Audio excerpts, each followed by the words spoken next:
మొన్న ఖమ్మంలా విజయవాడలా ఎట్ల వరదలు వచ్చినాయి ఏం కథ. ఇండ్లు మునిగిపాయే, బండ్లు అయితే కట్టె పుల్లల లెక్కనే కొట్టుకుపోయినాయి.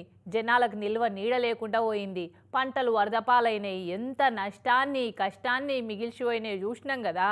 ఇక మనవంతా అయిపోయినట్టుంది. ఇప్పుడు అమెరికాలో వంత వచ్చినట్టుంది.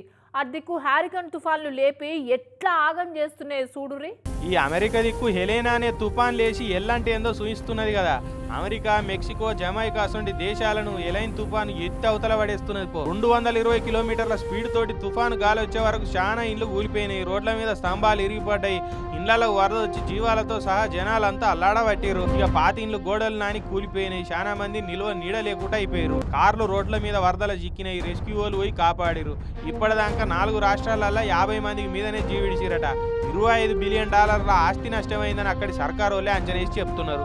ఇక బాధితులను ఎప్పటికప్పుడు హెలికాప్టర్లు పడవలు ఎక్కించుకొని పోయి షెల్టర్లల్లో దింపుతున్నారు.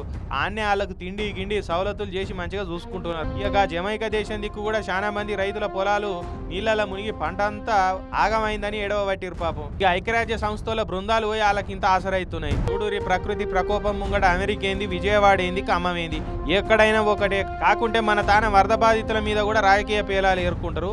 అమెరికా దిక్కు అట్లా ఉండదు, గంతే తేడా.